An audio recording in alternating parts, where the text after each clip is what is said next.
Hello.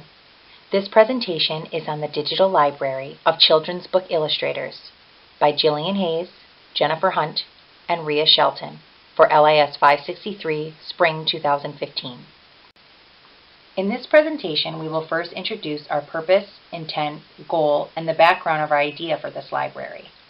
Next, we will talk about the platform we used and then take you through our digitization process step by step. After that, we will discuss the metadata component and follow up with some examples from our library. Lastly, we will point out our copyright issues and concerns before finishing with our summary. The purpose of our project is to build a collection of children's books that are cataloged and searchable by Illustrator in order to meet our intent. The intent of our project is to highlight the extraordinary work done by children's book illustrators, along with meeting the needs of users who wish to search for titles by Illustrator. Our goal is to provide a digital library where books are organized by Illustrator or where a collection for each illustrator represented is provided. The need for this type of organizing of children's books was discovered by a user who had developed a liking for certain illustrators and wanted to find more books with their illustrations. However, this user was unable to find any digital libraries or OPACs that offered Illustrator as a searchable field. The platform we are using for our digital library is called Omeka. Omeka is an open source content management site to create or collaborate on digital collections. There is the free web version, which is what we are using, and then more advanced web applications that are available for purchase. Omeka.net is a project of the Corporation for Digital Scholarship, which according to digitalscholar.org provides services related to free and open source research and education software like Zotero and Omeka. The features Omeka offers with the free plan are secure login, a dashboard that summarizes content and notifies administrators and collaborators of version upgrades, settings management, management of any collaborators the administrator wants to add, plugin management with various plugins made available, theme selection and configuration, and display management. Omeka also offers metadata management, item editing, image uploading, collection creation, tag management, Google Docs Viewer plugin, Exhibit Builder plugin, which we are using to build the collections of illustrators as stated in our goal, and additional pages creation. This requires a plugin called Simple Pages. We are working on possibly using this feature to provide additional information about the illustrators. These were the limitations that we found in the free version of Omeka that we are using. Omeka does not allow for much manipulation of its collection feature. Even after installing plugins, there was no way to create a collection with the metadata elements we wanted, or that displayed and was usable in the manner that we wanted. Although we are familiar with Dublin Core, there was still not enough ability to manipulate the elements, especially for a collection. For example, if we didn't have the information for an element, the element title would still display, which we didn't want. We also had an issue with renaming the elements, such as language, format, and type, to things that may be relevant in our collection, like medium or previous work. Because of this, we decided to use the exhibit function, which we found was easier to manipulate. We would like to note that there is the possibility that these limitations do not exist in the other versions, which require a purchase. Prior to adding the items to Omeka, we scanned 3 to 4 images from each book: the cover, the back page or copyright and title page, and an exemplar page from each book. We felt that choosing to digitize these pages would give the user the most amount of information without interfering with copyright laws. We chose to use the JPEG format for our images because it seems to be the most compatible. To begin the digitization process, we click on Items and click Add Item. This allows the user to input the Dublin Core, metadata, and any images associated with the item. The first tab that opens is the input for the Dublin Core. As previously stated, this is one of the limitations in the free version of Omeka. as we are unable to change the inputs to more closely reflect the vision of our project. In this section, we added the creator, title, description, subject, language, publisher, date, relation, rights, identifier, format, and type. Once the Dublin Core elements have been added, we move to the Files section. This is the section where we will add images of each item.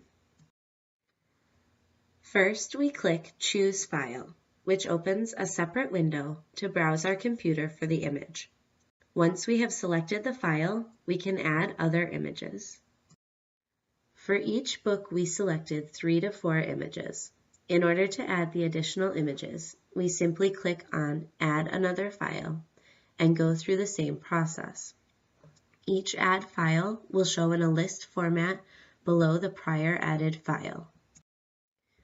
Before clicking Add Item, we must make the item public. This is the only way to make the item visible to anyone outside the administrator's site. This can be helpful if we are unable to complete an item but want to save the work in progress. This allows for the site to look more polished, regardless of the amount of items added. Once we have added the Dublin Core JPEG files and made the item public, we are ready to click Add Item. This publishes the item to the site, but is still available for editing if needed. The item is now a part of the online collection. When we return to the Items page, the new item will appear at the top of the list. Items are stored by input date with the option to view by title, creator, or type. Because we are unable to successfully modify the collection section of Omeka to suit our needs, we created exhibits for each illustrator. Once they are created, the exhibits on our site will host information about illustrators in the various titles from their bodies of work. Once the exhibit is set up, you can easily add items to it by clicking on the Add Item icon and provide a brief description of them. Dublin Core is the metadata element set used for our digital library. This is primarily because it is the most commonly used in Omeka.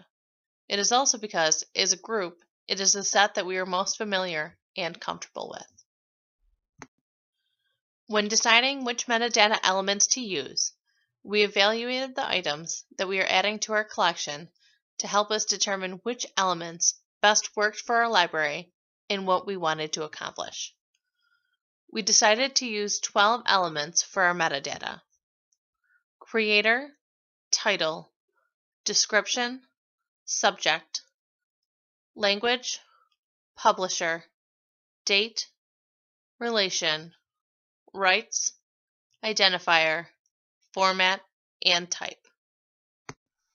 To edit the elements under the Settings tab at the top, we are able to set information regarding the Dublin Core element sets in the item type elements that we are going to use. First, we went into the Edit Element Set, where we were able to click and drag on the elements that we decided to use. Once we set those, we went to Item Type Elements to customize the specific element descriptions to suit our needs for adding items. Additionally, we went into the Plugins page, which offers a variety of tools which we could customize to help with the site. We downloaded a plugin called Hide Elements, which once customized, allowed us to tweak our elements even further by removing from view the ones which do not apply to the items being added to our library. 6 examples from our collection are provided. Each example includes an image of the cover of the item and the metadata of the 12 elements we used. The first example is Little Blue Truck, illustrated by Jill McElmurray, written by Alice Schertle.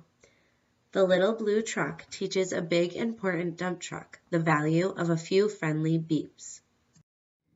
The second item is the book Inch by Inch, illustrated and written by Leo Liani. An inchworm outsmarts a robin who wants to eat him. The third example is Lunch, written and illustrated by Denise Fleming. A mouse eats a large amount of food for lunch. The fourth example is Arthur Lost and Found, illustrated and written by Mark Brown. Arthur rides the bus to swim practice, but misses his stop and must find a way back home. The fifth example is What's Up in the Attic, illustrated by Tom Cook and written by Lisa Alexander. Ernie and Bert entertain themselves with the wonderful treasures to be found in the attic. Our sixth example is Dinosaur vs. Bedtime, illustrated and written by Bob Shea. A young dinosaur wins against many challenges, but then faces the toughest challenge, bedtime. The books used to create the images for our digitized items were either our own or borrowed from our local library. When beginning this project, we are nervous about whether or not digitizing pictures from our items would violate U.S. copyright law. After reviewing the law and information in the lecture, we determined that there was a strong likelihood our project falls under 17 U.S.C. 107, which is known as the Fair Use Clause. The Fair Use Clause provides a variety of circumstances where reproduction of a work may be considered fair. Of these circumstances, our library project most accurately reflects the circumstances of scholarship and research. Our project is being used for a nonprofit educational purpose. There is not a substantial portion of the copyrighted material being used, and there is little to no effect on the market value of the original work. However, we are also aware that there is no specific line of demarcation for what amount constitutes a substantial portion. Additionally, Scholastic has a very strict copyright policy. It goes beyond the typical copyright use regulations, and this caused concern when we began taking pictures of illustrations. It is important that the site remains for personal use only to keep from breaking that copyright. It is often the illustrations in children's books which stay with the reader long after they have grown up. Our project aims to highlight children's illustrators by providing various titles along with a brief biography of the illustrator. By doing so, we are looking to connect users with the various titles, many which have different authors, that an illustrator has worked on. We'd like to note that our digital library is a work in progress. We are continuing to add, delete, and edit items, components, metadata, and features. The link to our digital library is provided below. We hope you enjoy.